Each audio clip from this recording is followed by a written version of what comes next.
بسم اللہ الرحمن الرحیم۔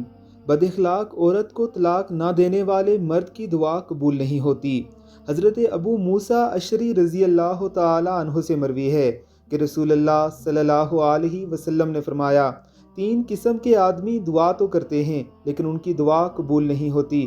وہ شخص جس کی بیوی برے اخلاق والی ہو اور وہ اسے طلاق نہ دے، وہ آدمی جس نے کسی سے قرضہ لینا ہو لیکن اس پر کوئی گواہ نہ بنایا ہو، اور وہ آدمی جس نے بیوقوف مال کے انتظام کی صلاحیت نہ رکھنے والے جھوٹے یا ناتجربہ کار آدمی کو مال دے دیا ہو، حالانکہ اللہ تعالیٰ نے فرمایا ہے اپنے اموال بیوقوفوں کے حوالے نہ کر دو۔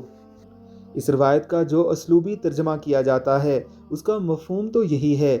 یہاں اخلاق سے مراد بدچلن بیوی ہے جو کسی ایک بھی اخلاقی خوبی کی مالک نہیں، شوہر کے لیے عذاب بنی ہوئی ہے، اطاعت و فرمانبرداری سے کوسوں دور۔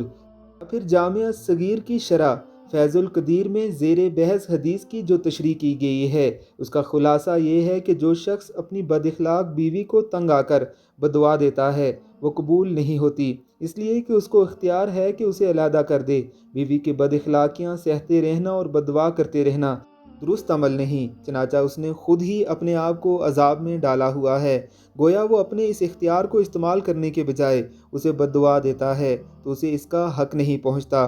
اسی طرح کی تشریح باقی 2 افراد کے بارے میں بھی کی گئی ہے کہ اگر وہ اپنے فریق مخالف کو بددعا دیتے ہیں تو وہ ان کے حق میں قبول نہیں ہوتی، اس لیے کہ انہوں نے خود ہی کوتاہی کا ارتکاب کیا ہے، اس لیے اب ان کو بددعائیں نہیں دینی چاہیے۔ اس تشریح سے یہ بات سامنے آتی ہے کہ اس حدیث کا اصل مقصد بددعا کی قبولیت کی ممانعت ہے، کیونکہ مظلوم ہونے کی بھی کچھ شرائط ہیں۔ یہاں طلاق کی ترغیب دینا مقصود نہیں بلکہ اختیارات کے غلط استعمال پر بات کی گئی ہے۔ واللہ عالم۔